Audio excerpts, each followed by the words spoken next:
Recently, I just got back from the Fostoria Rail Fest in nearby Fostoria, Ohio, namesake there, not very far from my house, and had a pretty good experience. We started our day off at the Iron Triangle Park there in Fostoria, and I found some campers there.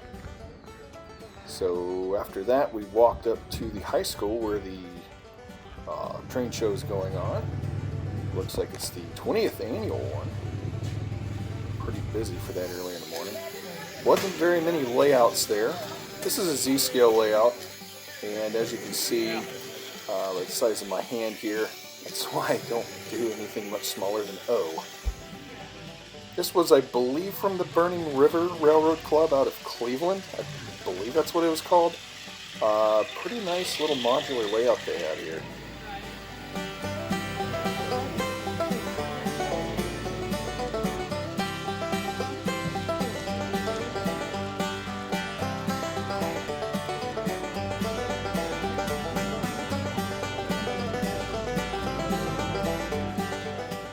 They did have a pretty fine selection of O-scale stuff, if I do say so myself. Got quite a few little things. So instead of opening these boxes one by one and showing you what I got, let's just head straight to the layout and see it all in action. The first cars that really stuck out to me at the train show were these three ore cars. About a year or so ago, I got pretty serious into collecting ore cars. All three of these have a simulated load. The one in the Pennsylvania car here, I'm guessing is iron ore, as most ore cars are. And the Phelps, Dodge, and Cypress, which are both mining companies if you didn't know, have this white load. I don't know if it's supposed to be gravel or, I don't know, I'm not much of a miner, some other kind of ore. Yeah, and I knocked it off the track there. I'm not too sure what that's supposed to be. The Cypress and Phelps Dodge also say GP Museum car. One says GP90, one says GP91 Museum car. That is the dates. One's from 1990, one's from 1991, and the Pennsylvania car's from 1992. The main use of these cars will be at my materials plant, where they will be filled with gravel. More than likely I'll be filling them with the Fuller's Earth, the same stuff that I am using as roadbed.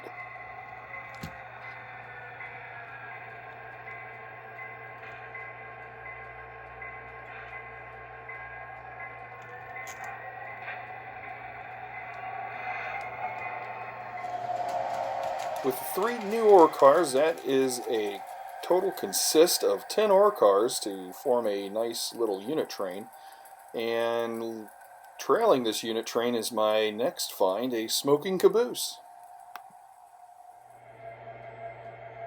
This is from K-Line. I'm not too sure what year it is. I know K-Line is known for making some budget trains and whatnot. This is actually very nicely detailed, as you'll see here in a second. And this probably produces more smoke than any locomotive I own, which is pretty cool. So let's get some close-ups on the details here. As you see, you got a couple people there. I'm not sure if they're waving or honking a horn or what there.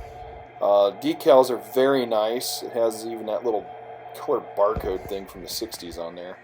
And it has the trailing lights and painted with the road number and everything else. And just look at the amount of smoke this thing puts off. It's rather amazing.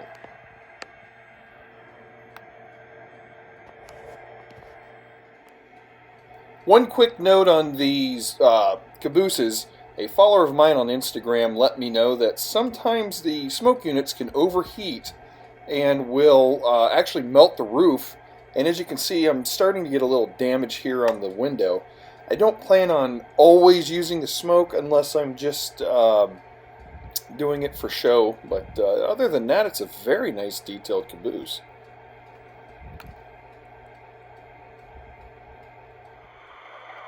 Of course, no train show would be complete without me finding a covered hopper or a boxcar.